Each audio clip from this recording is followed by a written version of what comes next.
Halo teman-teman semua, saya di sini bersama teman-teman akan menjelaskan mengenai peristiwa apa saja yang terjadi di era Orde Baru.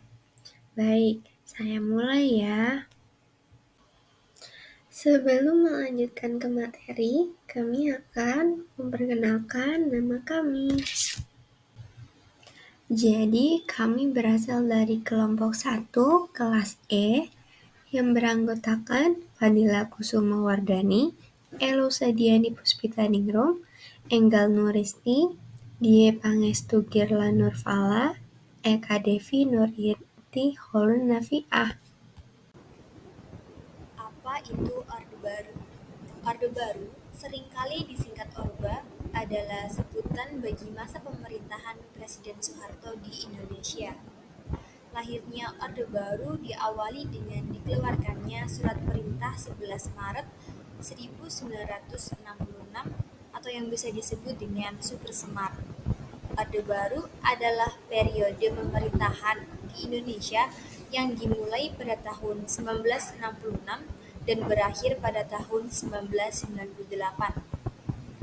Orde Baru dipimpin oleh Presiden Soeharto dan menggantikan pemerintahan sebelumnya, Orde Lama yang dipimpin oleh Presiden Soekarno.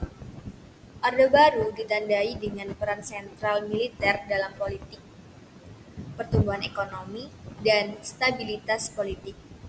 Namun, masa ini juga ditandai dengan korupsi dan pelanggaran hak asasi manusia. Jatuhnya Orde Baru disebabkan oleh beberapa faktor, termasuk krisis keuangan Asia, protes yang meluas, dan tuntutan reformasi politik. Soeharto mengundurkan diri sebagai presiden pada bulan Mei 1998, dan era ini digantikan oleh reformasi atau era pasca Orde Baru. Latar berdirinya Orde Baru. Latar belakang berdirinya Orde Baru dapat dilihat dari beberapa aspek, yaitu politik, ekonomi, sosial, dan budaya. Beberapa faktor politik yang melatar belakangi lahirnya Orde Baru adalah terjadinya peristiwa G30 SPKI pada tanggal 30 September tahun 1965, yang merupakan upaya kudeta yang dilakukan oleh sekelompok anggota militer yang diduga berafiliasi dengan Partai Komunis Indonesia atau yang biasa kita sebut dengan PKI untuk menggulingkan Presiden Soekarno. Selain itu, faktor sosial yang melatar belakangi lahirnya Orde Baru adalah adanya konflik-konflik sosial yang terjadi di Indonesia pada masa Orde Lama. Sementara faktor budaya yang melatar belakangi lahirnya Orde Baru adalah adanya keinginan untuk membangun identitas nasional yang kuat dan bersatu di tengah-tengah keragaman budaya yang ada di Indonesia. Hal ini dilakukan dengan cara mempromosikan Pancasila sebagai ideologi dan falsafah hidup bangsa yang mencerminkan nilai-nilai luhur dari berbagai budaya Indonesia, serta melakukan pembangunan pendidikan, ilmu pengetahuan, dan teknologi yang bertujuan untuk meningkatkan kualitas sumber daya manusia Indonesia. Lalu, berikut ini merupakan peristiwa-peristiwa yang terjadi di era Orde Baru. Super Semar adalah singkatan dari Surat Perintah 11 Maret 1966 yang dikeluarkan oleh Presiden Soekarno pada tanggal 11 Maret 1966. Surat perintah ini diberikan kepada Letjen Soeharto selaku Panglima Angkatan Darat dan Pangkop Kamtib untuk memulihkan keadaan dan kewibawaan pemerintah. Super Semar menjadi penanda peralihan kepemimpinan nasional dari pemerintahan Orde Lama ke Orde Baru. Isi Super Semar adalah perintah terkait situasi keamanan pemerintahan Indonesia kala itu, yang dilatar belakangi oleh peristiwa pemberontakan G30 SPKI pada 1 Oktober 1965 dan situasi politik yang belum stabil. Tujuan Super Semar ini adalah untuk memulihkan keadaan dan kewibawaan pemerintah, serta menjaga keamanan dan stabilitas nasional. Super Semar dianggap sebagai tonggak lahirnya pemerintahan Orde Baru dan setiap tanggal 11 Maret diperingati sebagai Hari Super Semar.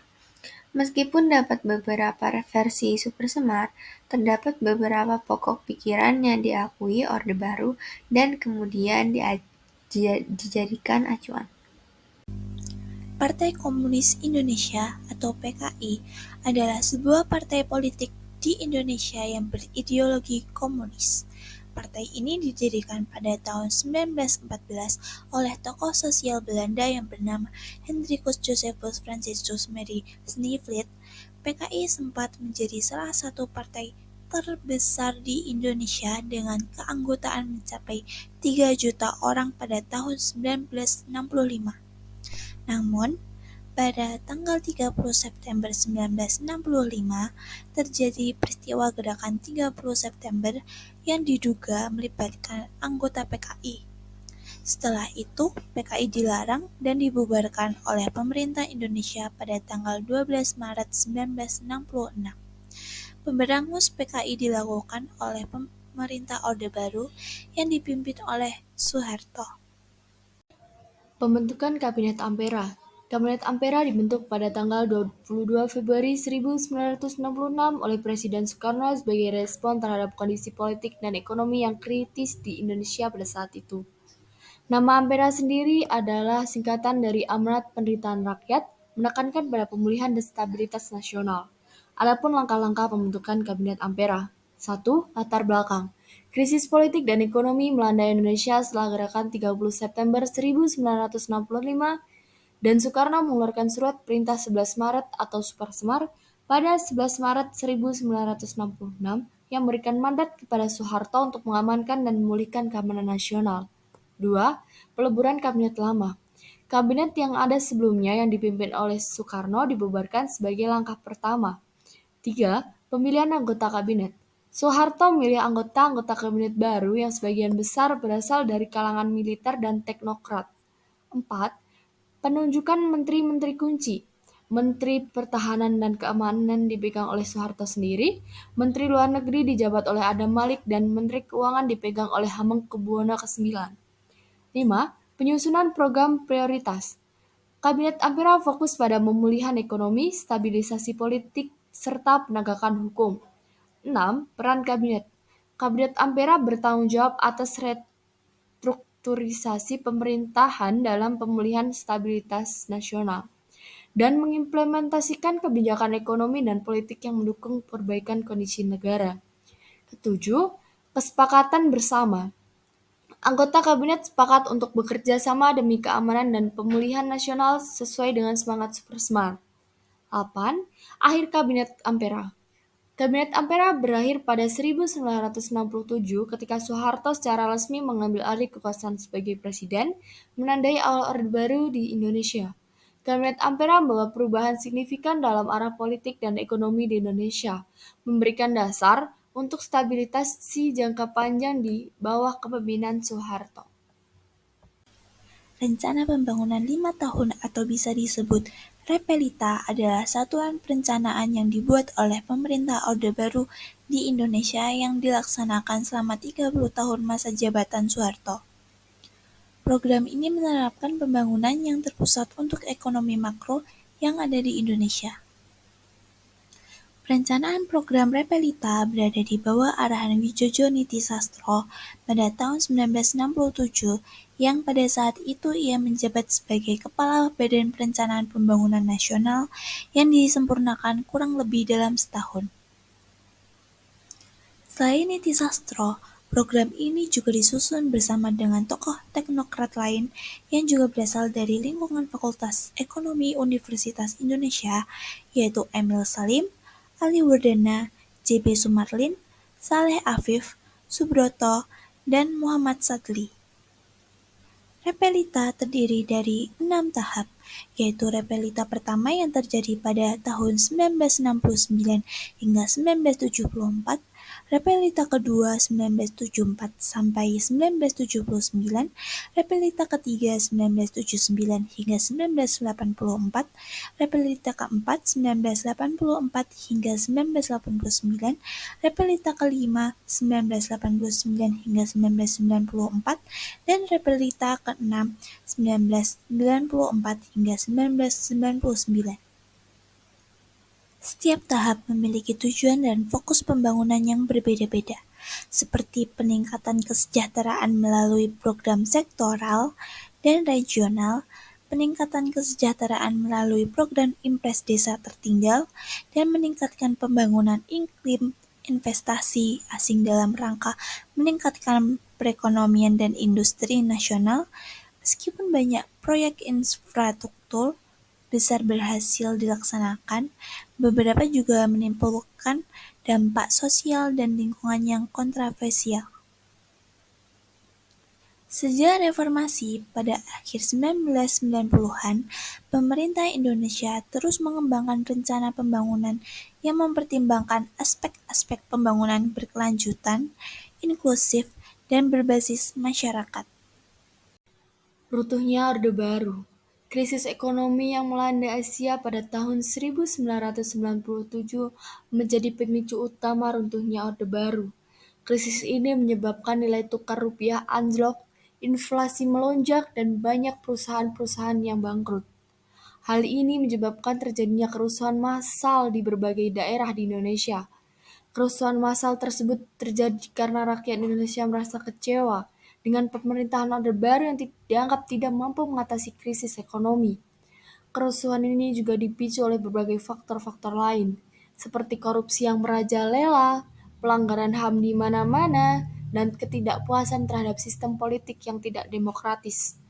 Kerusuhan massal yang terjadi di berbagai daerah di Indonesia memaksa Presiden Soeharto untuk mengundurkan diri pada tanggal 21 Mei 1998. Mundurnya Soeharto menandai berakhirnya era Orde Baru dan dimulainya era reformasi. Lalu selanjutnya ada penyebab jatuhnya Orde Baru. Penyebab jatuhnya Orde Baru yaitu perekonomian Indonesia yang melaju pesat dan pembangunan infrastruktur yang merata untuk masyarakat di masa Orde Baru diikuti dengan praktik korupsi, kolusi, dan nepotisme.